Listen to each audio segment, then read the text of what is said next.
alhamdulillah. Kita bersyukur kehadrat Allah Subhanahu wa taala atas nikmat yang Allah berikan kepada kita, karunia yang Allah limpahkan kepada kita, sehingga di malam yang mulia ini sama-sama kita berkumpul di dalam berzikir kepada Allah, i'tikaf di dalam masjid yang mulia ini, tempat yang paling dicintai Allah, menunggu datangnya waktu salat Isya. Mudah-mudahan apa yang kita lakukan diterima di sisi Allah Subhanahu wa taala.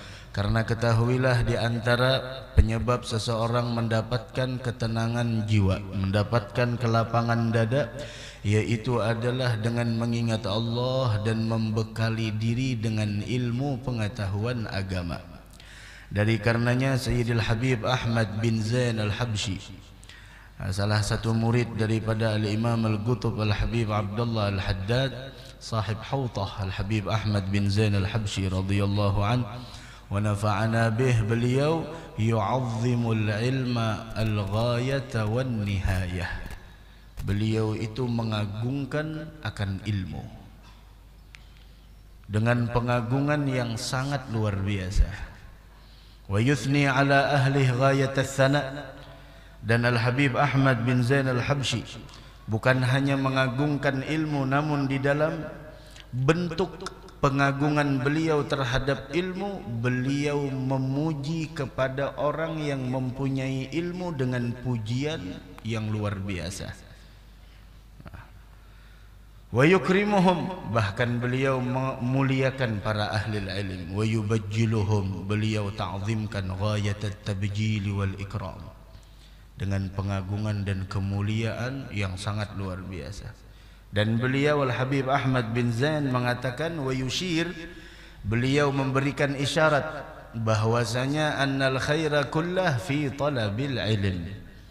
Kebaikan itu secara totalitas ada di dalam diri seseorang yang mempunyai keinginan di dalam menuntut ilmu. Selama orang tersebut mempunyai keinginan, raghbah, semangat di dalam menuntut ilmu pengetahuan agama, maka sungguh di dalam dirinya terdapat kebaikan. Wa anna sa'atan minhu, bahkan Al-Habib Ahmad bin Zain Al-Habsyi, sesaat hadirnya seseorang menuntut ilmu, kata beliau, ta'dilu ibadatal umur, setara dengan orang yang menghabiskan umurnya di dalam ibadah kepada Allah. Mudah-mudahan Allah Subhanahu wa taala memberikan keistiqamahan kepada kita semua, insyaallah. Amin amin ya rabbal alamin. Sampai kita di penghujung daripada hadis Al-Arba'in Al-Imam An-Nawawi, yang mana Allah Subhanahu wa taala berfirman di dalam haditsil qudsi, ya ibna Adam, ya ibna Adam, law balagat dhunubuka ananas sama thumma astaghfartani ghafartu laka, ya ibna Adam, innaka law ataitani biqurabil ard, wahai manusia, seandainya, kata Allah, law ataitani biqurabil ardi khataya, wahai manusia, law ataitani, law balagat dhunubuka, law ataitani, seandainya engkau datang menghadap kepadaku, kata Allah, biqurabil ardi khataya, engkau datang kepadaku membawa dosa yang mana dosanya tersebut jumlahnya, bilangannya seperti sejumlah bumi yang dipenuhi dengan dosanya. Lau ataitani bigurabil ardi khataya, seandainya engkau datang kepadaku membawa dosa seperti bigurabil ard, yaitu bigurbi mithliha au bimithliha, yaitu engkau membawa dosa bigurabil ardi, membawa dosa sepenuh bumi. Masya Allah. Thumma lagitani, kemudian engkau ketika berjumpa denganku, la tusyriku bi syai'a, bahwa engkau tidak menyekutukanku. Karena bagaimanapun dosa, sebesar apapun itu dosa, akan diberikan keampunan oleh Allah melainkan dosa syirik. Innallaha la yaghfiru ay yushraka bihi wa yaghfiru ma duna dzalika liman yasha. Allah tidak akan pernah mengampuni dosa orang yang menyekutukannya, dan dosa selain daripada dosa syirik bakal diampuni oleh Allah bagi orang yang Dia kehendaki. Mudah-mudahan dosa kita diampuni oleh Allah. Walagitani thumma lagitani la tusyriku bi syai'a. Kemudian engkau bertemu denganku ba'da mautika, setelah engkau wafat, la tusyriku bi syai'a, tidak menyekutukanku. Bi an kunta mu'taqidan tauhidi, dengan bahwa seseorang meyakini keesaan Allah, tidak menyekutukan Allah dengan makhluknya, tidak menyerupakan Allah dengan ciptaannya. Karena salah satu sifat Allah mukhalafatuhu ta'ala lil hawadits. Maka siapapun orang yang menyerupakan Allah atau dia mengiktikadkan bahwasanya Allah itu serupa dengan makhluknya, maka pernyataan tersebut adalah pernyataan yang syirik. Bi an kunta mu'taqidan tauhidi, dengan tidak menyekutukan Allah dengan cara seseorang tidak mempunyai i'tikad bahwasanya Allah tidak punya sekutu. Allah Maha Esa. Qul huwallahu ahad. Wa musaddiqan bi rasuli, makna la tusyriku bi syai'a.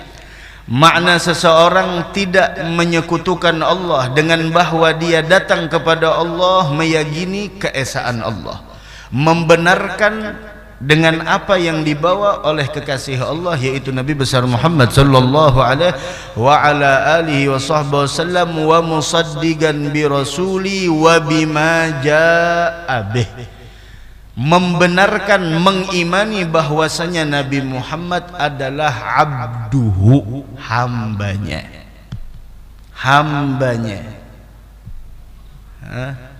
Setinggi apapun di sana pangkat seseorang, dan tidak ada pangkat yang paling tinggi dimiliki oleh seorang hamba melebihi dari pangkat Nabi kita Muhammad sallallahu alaihi wasallam. Namun bagaimanapun Allah tetap Tuhan dan Nabi Muhammad tetap abduhu wa rasuluh, hambanya dan utusannya.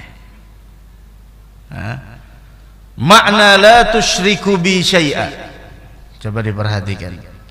Thumma lagitani, coba Allah memberitahukan, ya bena Adam, wahai manusia, lau ataitani bi gurabil ardi khataya, seandainya kalian datang kepadaku, datang kepada Allah dengan apa?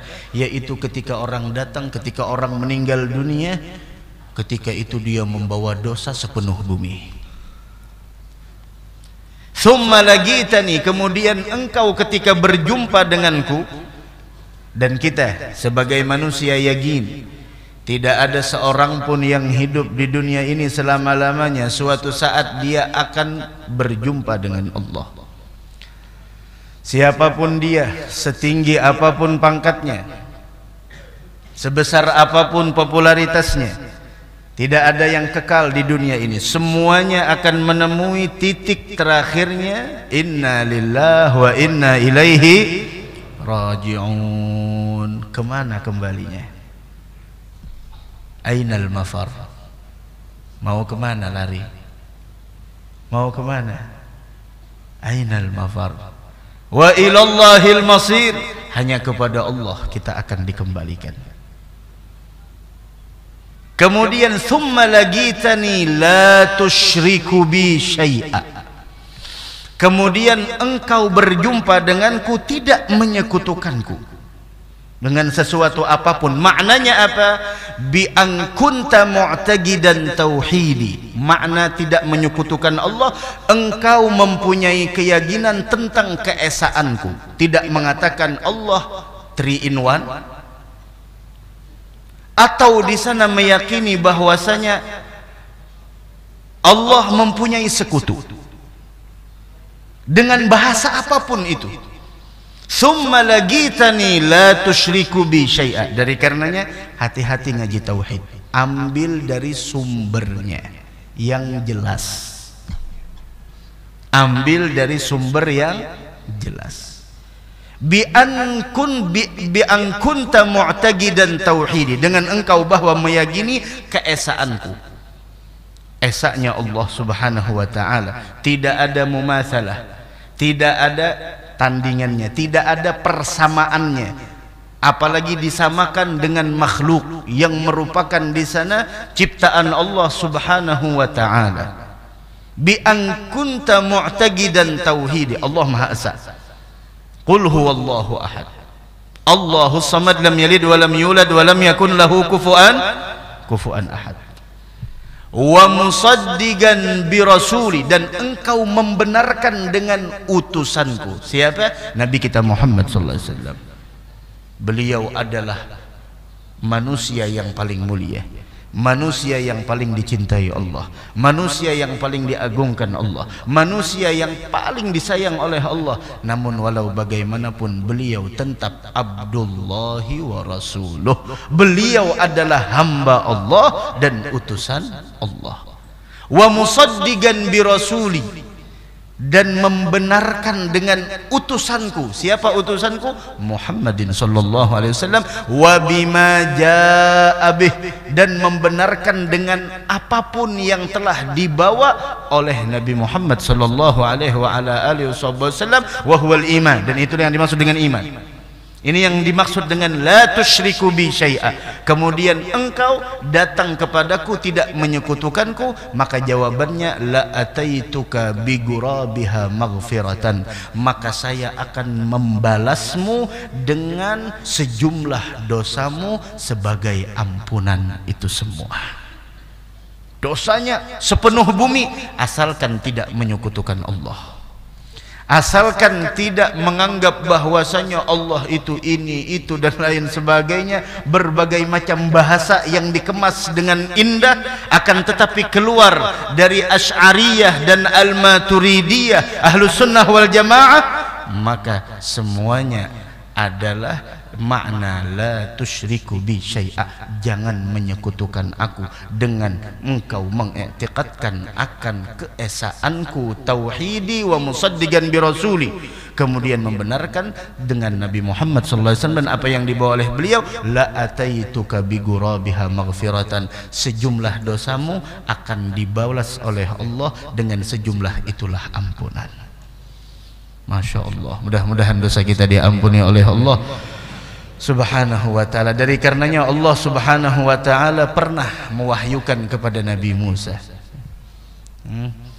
pernah mewahyukan kepada Nabi Musa, ya Musa, alaitu ala nafsi, saya telah bersumpah atas zatku, qabla an akhluqas samawati wal ard, sebelum saya menciptakan langit dan bumi, wad dunya wal akhirah, sebelum penciptaan dunia wal akhirah.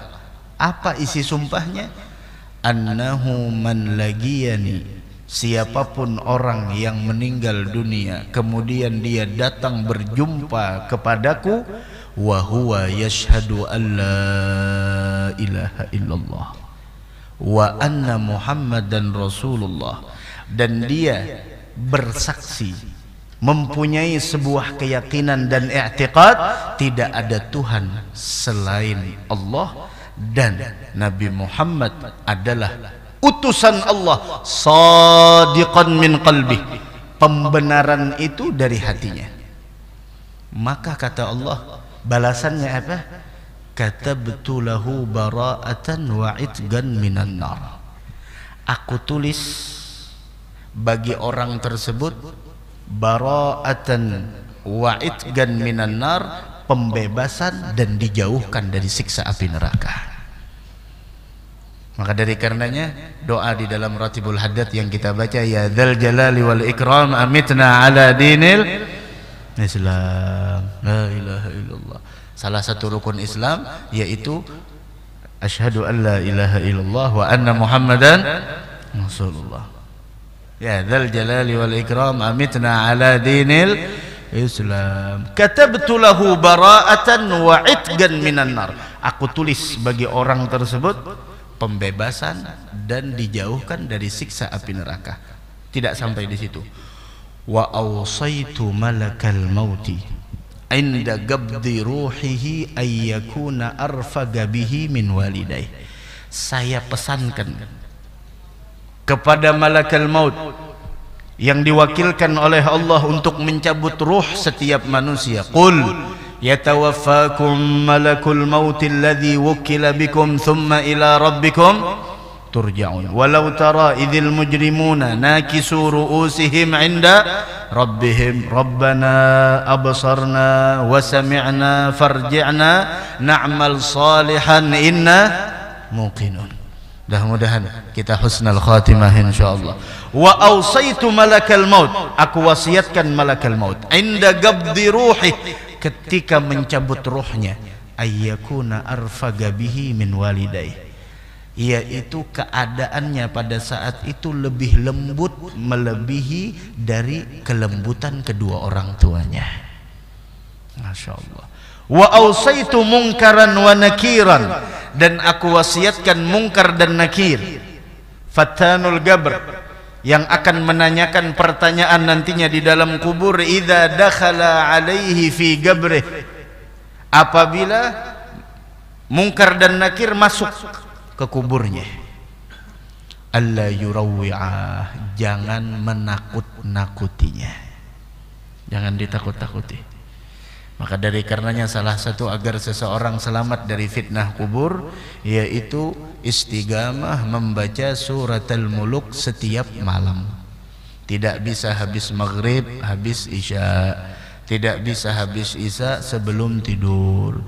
Tidak bisa sebelum tidur, setelah tidur, asalkan bangun sebelum subuh. Itu baca surat Al-Muluk. Baca surat Al-Muluk. Bahkan diceritakan ada ketika Nabi Muhammad bepergian dalam satu perjalanan beliau, maka Nabi Muhammad menginap di suatu perjalanan, dibikinkan kemah, tenda. Maka ada sahabat mendengar ada orang yang di malam hari membaca surat Al-Muluk, hanya 30 ayat. Dan Nabi sangat senang apabila ada umatnya hafal dan menjaga, mengistigamahkan membaca surat Al-Muluk tiap malam. Maka sahabat mendengar ada seakan-akan orang di malam hari membaca surat Al-Muluk. Akan tetapi suaranya ini bukan suara dari atas bumi, tapi di bawah tanah. Dilaporkan kepada Nabi, ya Rasul, ini ada orang kedengaran membaca surat Al-Muluk, tapi ini suaranya kayak suara di bawah tanah, bukan di atas tanah. Kata Nabi Muhammad, "Na'am, itu di sana ada satu kubur yang mana jenazah atau mayit yang dikuburkan di tempat itu adalah dahulunya selama di dunia sangat mencintai surat Al-Muluk dan tiap malam senantiasa membaca surat Al-Muluk, sehingga dimuliakan Allah dengan kemuliaan tersebut." War Rasul mengatakan suratul muluk mani'atun min adzabil qabr. Suratul Muluk mencegah seseorang dari siksa kubur. Mudah-mudahan kita dijauhkan dari siksa kubur insyaallah. Alla yurawwi'ah, jangan sampai menakut-nakutinya, menggertaknya ataupun kasar kepadanya.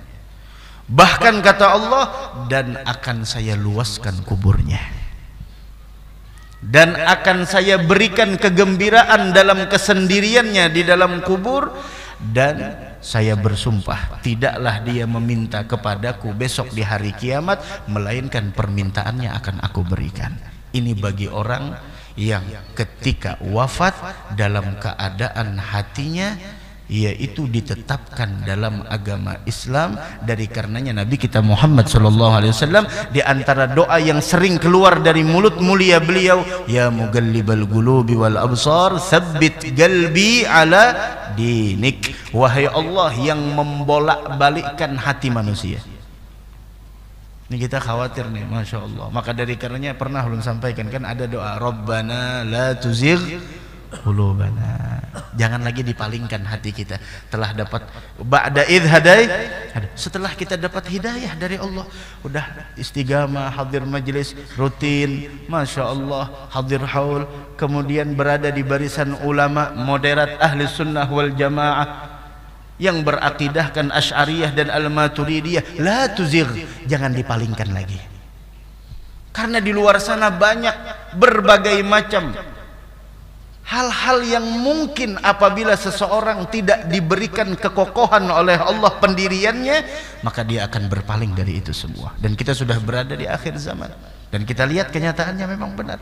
Yang dulunya cinta dengan orang yang memang berhak untuk dicintai, memuliakan dengan orang yang berhak untuk dimuliakan, mengagungkan dengan orang yang berhak untuk diagungkan, tapi dengan adanya fitnah akhir zaman dia berpaling, menjadi para pembenci, menjadi memaki, menghina, dan menjauhi orang-orang yang tidak pantas untuk dijauhi. Rabbana la tuzigh qulubana ba'da idh hadaitana. Ya Allah, jangan kau palingkan, jangan lagi nih hati nih, tetapkan. Dari karenanya Rasul, ya mugallibal qulub tsabbit qalbi, wahai Allah yang membolak-balikkan hati. Dan kita istiqomah seberata. Tsabbit qalbi ala dinik, tetapkan hatiku atas agamamu. Tetapkan hatiku atas agamamu, hidup dan mati. La ilaha illallah. Dari karenanya Imam Al-Haddad di antara doa beliau, fa ya rabbi tsabbitna 'alal haqqi wal huda wa ya rabbi iqbidna 'ala khairi millati.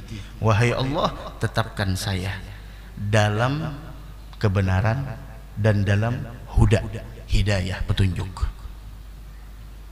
Tetapkan. Ya Rabbi tsabbitna 'alal haqqi wal huda wa ya Rabbi iqbidna. Wahai Allah, wahai Tuhan, cabutlah ruh saya ala khairi millati, berada di dalam agama Islam. Ini yang kita khawatirkan. La ilaha illallah. Bahkan disebutkan bahwasanya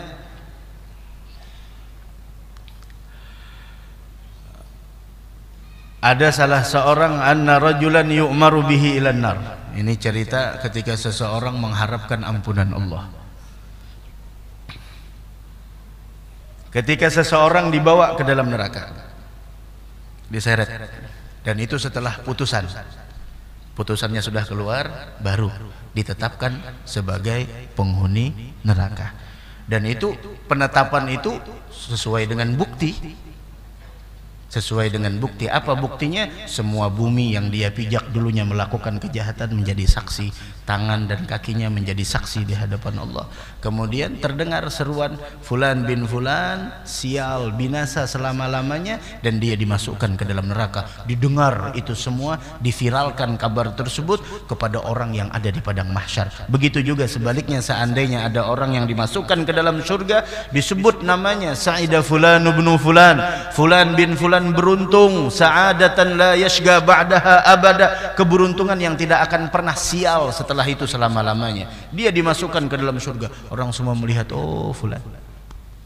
Nah, ini ada orang setelah diumumkan dimasukkan ke dalam neraka, dibawa. Ketika di pertengahan jalan, sampai sepertiga jalan, sepertiga pertengahan, sepertiga jalan, sudah jalan sampai sepertiga jalannya, iltafat, lelaki itu berpaling ke belakang. Sampai separuh jalan, kembali menolehkan kepalanya ke arah belakang. Sampai 2/3 perjalanannya, kembali menolehkan. Maka Allah Subhanahu wa ta'ala yang maha tahu mengatakan kepada malaikat, rudduh, kembalikan dia. Tanyakan, limal tafat, tanyakan kepada itu, kenapa dia berpaling? Apa yang ada di dalam benaknya dia menolehkan ke belakang seperti itu sampai 3 kali? Ada apa?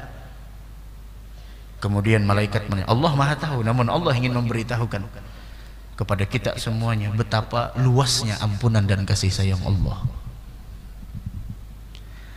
Maka malaikat menanyakan, gal, kenapa engkau berpaling menoleh seperti itu? Gal lamma balagtu thulutsat tariq, Manakala sudah saya sampai di bawah seperempat perjalanan, tadzakkartu gaulak, saya teringat wahai Allah firman-Mu dalam Al-Qur'an, wa rabbukal ghafur dzur rahmah. Tuhanmu Maha Pengampun dan Maha Penyayang. Itu yang saya ingat itu. Kemudian ketika di pertengahan jalan teringat lagi, wa may yaghfirudz dzunuba illallah. Adakah orang yang bisa memberikan ampunan selain Allah? Apa yang ada di benakmu pada saat itu? La'allaka taghfiruli, barangkali engkau mau mengampuni aku. La ilaha illallah. Yang pertama, wa rabbukal ghafur dzur rahmah. Yang kedua, wa may yaghfirudz dzunuba illallah. Siapa yang bisa mengampuni dosa melainkan Allah? Kemudian yang ketiga, ketika sudah saya berada di 2/3 perjalanan saya teringat firman-Mu yang agung, qul ya ibadiyalladzina asrafu ala anfusihim la taqnatu min rahmatillah innallaha yaghfirudz dzunuba jami'a. Wahai hamba-hambaku, wahai hamba-hambaku, lihat, alladzina asrafu ala anfusihim, yang telah melampaui batas. Qul ya ibadiyalladzina asrafu ala anfusihim, yang telah melampaui batas atas diri-diri mereka dalam kemaksiatan, dalam dosa, la taqnatu min rahmatillah, jangan putus asa dari rahmat Allah. Jangan putus asa dari rahmat Allah. Wahai para pendosa, kita semua para pendosa, terutama yang berbicara, la taqnatu min rahmatillah, jangan putus asa dari rahmatnya. Jangan putus asa dari rahmat Allah. Innallaha yaghfirudz dzunuba jami'a. Ya Rabb, mudah-mudahan dosa kita diampuni Allah Subhanahu wa taala. Fazdadtu tama'an, ketika saya membaca ayat yang ketiga, fazdadtu tama'an, maka keinginan saya untuk mendapatkan ampunan-Mu lebih meningkat wahai Allah. Yang pertama, wa rabbukal ghafur dzur rahmah. Yang kedua, wa may yaghfirudz dzunuba illallah, la ilaha illallah. Qul ya ibadi alladzina asrafu ala anfusihim, qul ya ibadiyalladzina asrafu ala anfusihim la taqnatu min rahmatillah.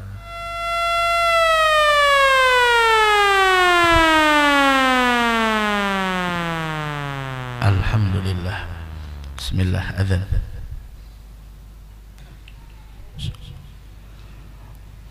Allahu akbar, Allahu akbar, Allahu akbar, Allahu akbar. Allahu akbar,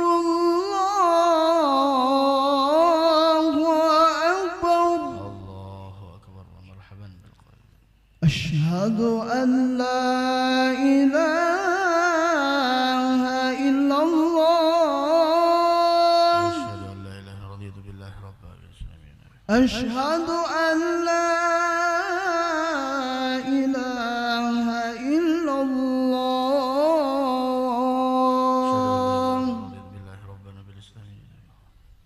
Asyhadu anna Muhammadar Rasulullah. Asyhadu anna Muhammadar Rasulullah.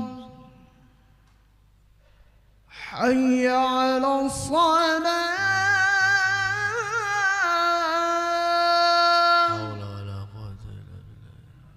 Hayya 'ala salah.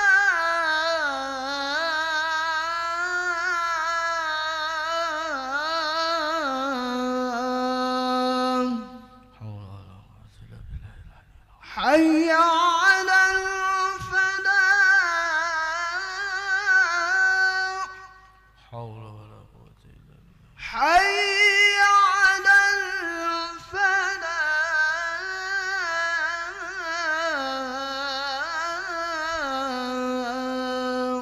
حول ولا قوة إلا الله أكبر الله أكبر الله أكبر لا إله إلا الله لا إله إلا الله الحمد لله رب العالمين اللهم صل وسلم على سيدنا محمد وارض الصحابة أجمعين اللهم رب هذه الدعوة التامة والصلاة القائمة هات سيدنا محمد الوسيلة والفضيلة والشرف والدرجة العالية الرفيعة وابعثه المقام المحمود الذي وعدته يا أرحم الراحمين رب اغفر لي ولوالدي رب اغفر لي ولوالدي رب اغفر لي ولوالدي رب اغفر لي ولوالدي رب اغفر لي ولوالدي وارحمهما كما ربياني صغيرا اللهم إنا نسألك العفو والعافية والمعافاة الدائمة في الدين والدنيا والآخرة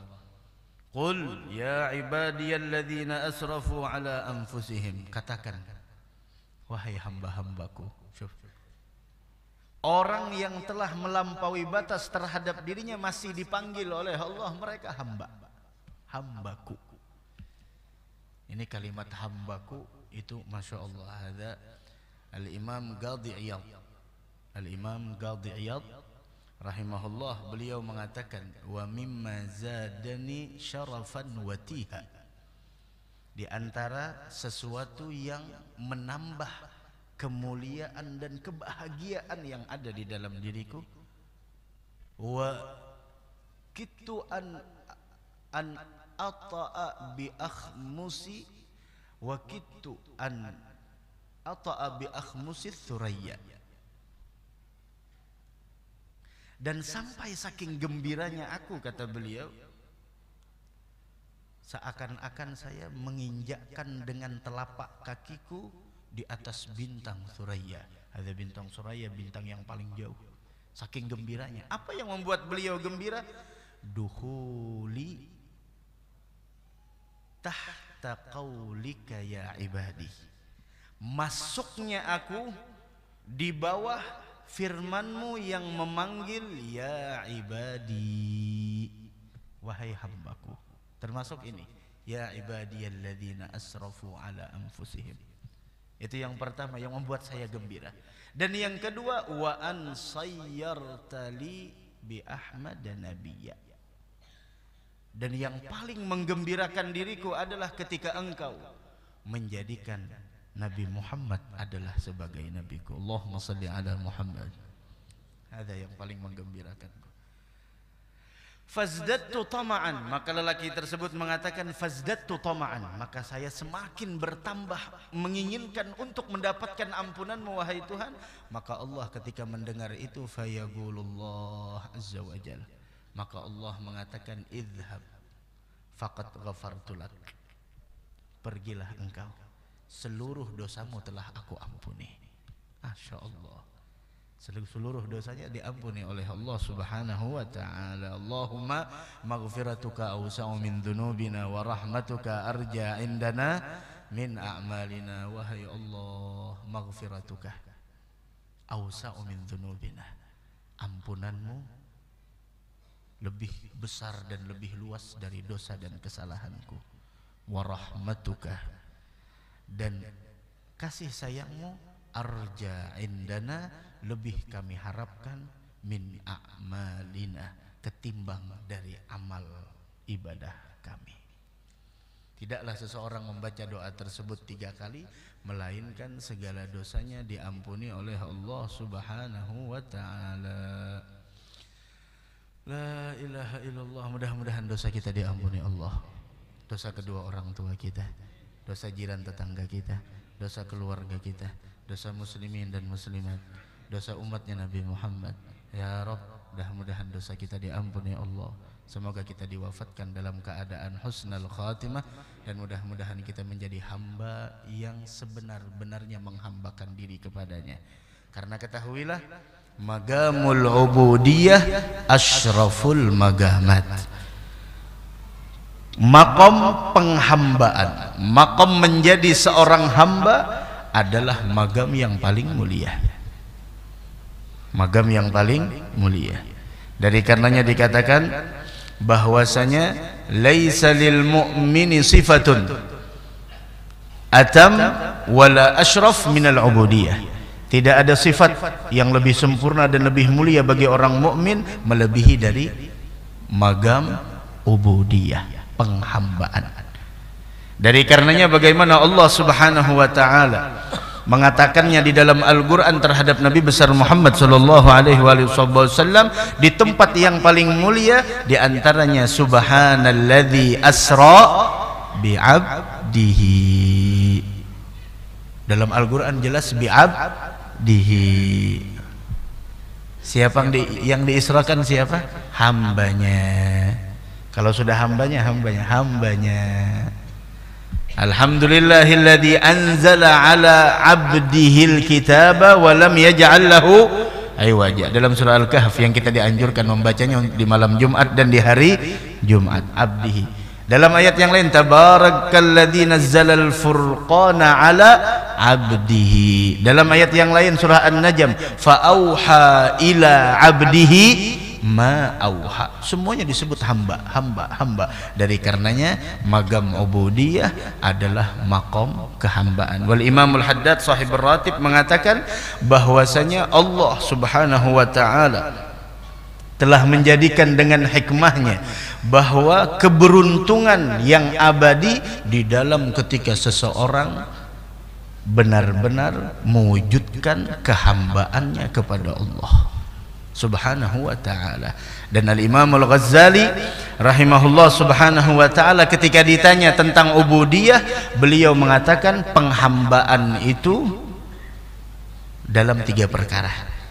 Jika 3 perkara ini ada di dalam diri seseorang, maka sempurnalah penghambaannya. Yang disebutkan oleh Al-Imam Al-Haddad, keberuntungan seseorang ketika dia benar-benar menghambakan diri kepada Allah. Apa itu 3 perkara? Yang pertama, al-muhafadzah ala amri syara', menjaga perintah syariat. Apapun yang diperintahkan oleh syariat, jaga.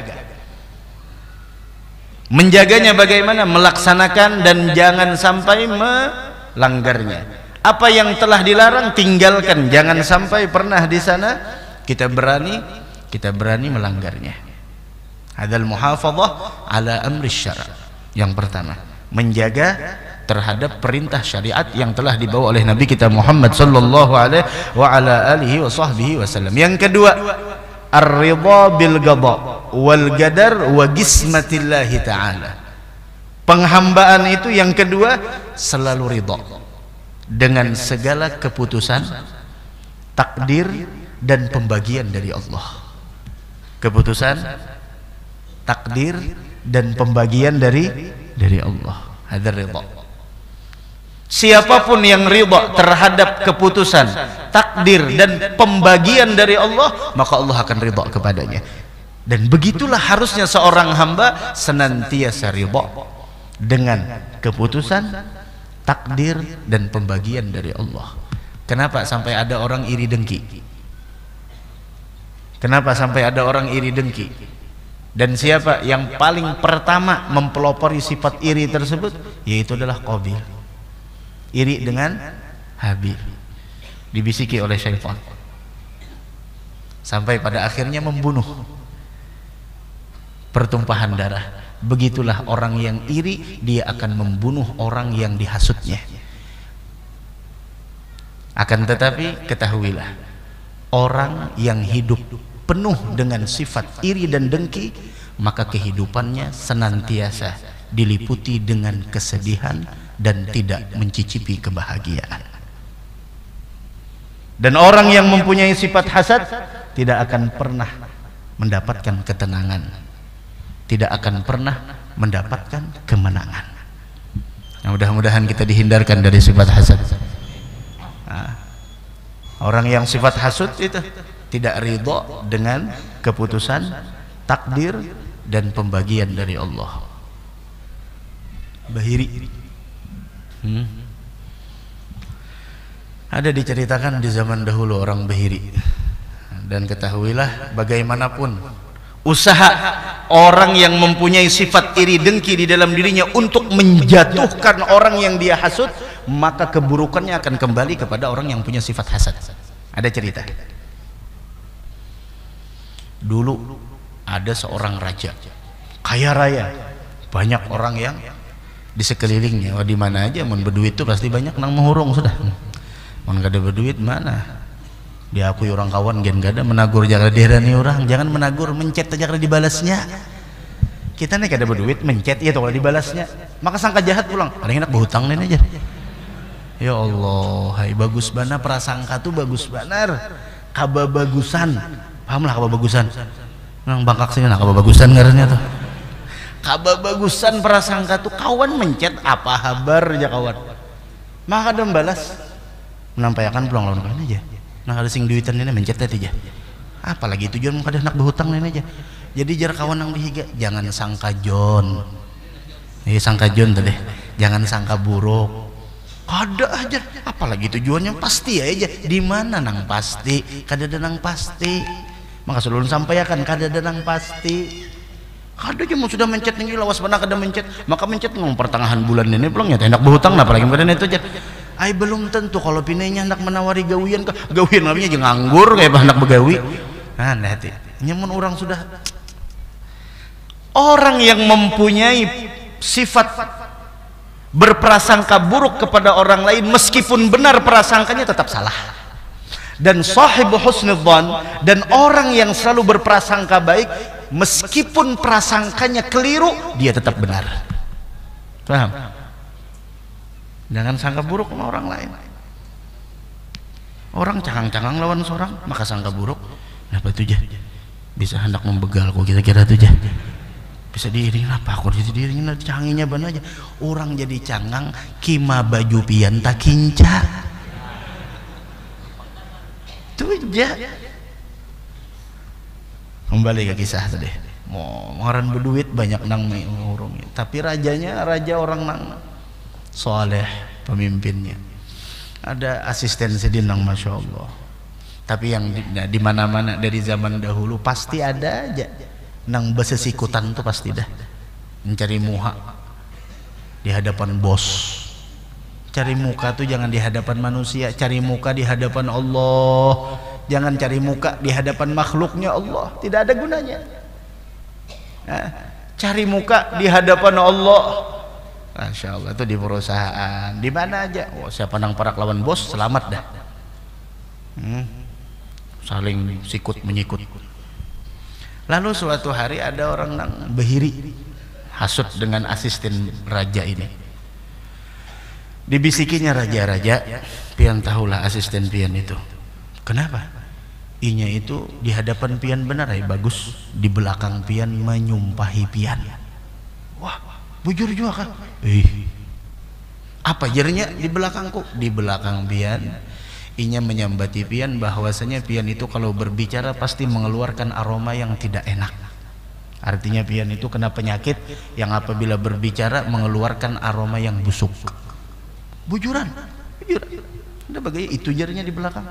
Di hadapan pian benar kisah nang tunduk tingada. Kayak kucing juga di hadapan iwak ada nang ampun iwak nang. Dah ada ampunnya, mah kupalanya aja sisai iwak, sisai kucing. Syukur jojo kucing ku sisai kupalanya kada ku habis akan beratan. Nah, bujuran. Nah ini pembelajaran lah. Kita bisi telinga dua, bisi mata dua, bisi muntung sebuting. Apa-apa tuh jangan menilai orang ketika mendengar sepihak aja, dengarkan kedua belah pihak. Bisi mata dua, jangan menilai orang hanya dari segi negatifnya, nilai dari segi positifnya. Seburuk apapun seseorang pasti ada sisi baiknya. Senakal apapun seseorang pasti ada sisi solehnya. Nah, lalu raja, apa buktinya? Rajanya sudah nak minta bukti. Buktinya apa? Kiau hapian kena. Pastinya mun nyaba para kelawan pian nah nutup hidung. Bujurannya, bujur kiau hagena impian kada percaya. Apabila pihak hendak mengiau Sok jaraja. Diakalinya isuk sebelum ke wadah raja nang urang inya hasut tadi itu dibawainya ke rumah dulu. Kem undang makan siang nya. Dimakaninya orang tadi yang makan bawang mentah. Supaya mun bepender mengeluarkan aroma yang kada sedap. Oh, dimakaninya. Lalu jalan, aku hendak berdadas lah, apa janji lawan raja. Oh ya kak, sudah silakan. Janji lawan raja. Dah. Masuk ke ruangan raja. Sini aja raja. Tutup muntung ini. Tujuannya menutup muntung supaya raja jangan terganggu dengan aroma yang keluar dari mulutnya karena habis makan bawang mentah. Ini perempuan-perempuan dengan suami, jangan sampai suamimu mencium aroma yang tidak sedap dari dirimu. Tuh wanita soleha seperti itu. Ini kada bini ya Allah. Menguap aja bilang, wah. 7 buah rumah kedengaran. Hendak goreng tuh harum. Ini kada ke pengantin bilang nang setengah botolnya harumnya aja. Lawan laki noh. Apa tuh ngarannya? Nang betempel di sini. Itu sian laki. Kenapa aja bini menangis pian? Ini menangis pang padas bener mataku mencium melihat itu nantinya. Belum lagi balsam lain semua kayak apa tuh. Jaga perempuan, jangan sampai suamimu mencium aroma yang tidak sedap dari dirimu. Begitu juga suami, jaga jangan sampai istrimu mencium aroma yang tidak sedap dari dirimu. Ya harum aroma gitu.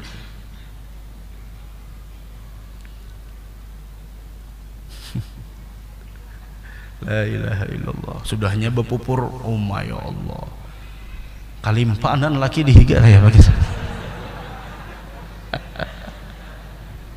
Allah karim. Pupur ropeng, pupur no. Kalatikan. Jalaki ya Allah ini.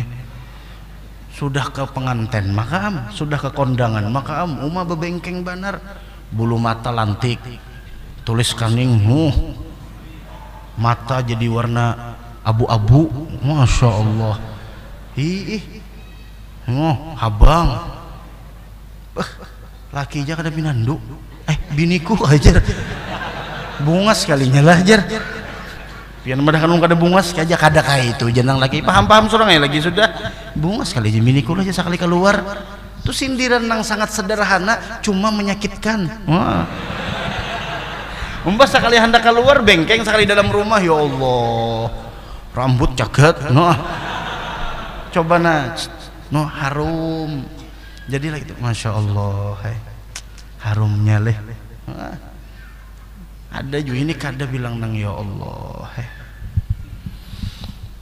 Nauzubillah min zalik. Sadangnya besamprot laki dalam kamar kada paham aja.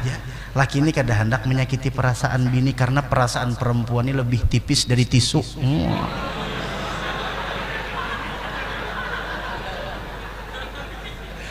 Allahu Akbar, masya Allah. Lalu kada hendak soalnya mun tersinggung jenang laki ini gawat bahaya. Bebinian ini kada kau disalahkan rehtengnya sebelah kiri belok sebelah kanan tetap bujur. Dah kau diapai bujuran toh. Jadi seorang juga bisa mencari kata-kata. Bebinian tuh lamak pian sambat lamak sangitinya tuh pian. Tapi pian cari bahasa nang lain sehat banas itu wah inilah Jawa. Itu kada sangitnya padahal sama dengannya sama lamako. Nah. Cuma bahasanya aja, bahasanya lain, bahasanya bisa-bisa kita aja menyampaikan tuh menyajikan tuh supaya inya kada tersinggung. Wah.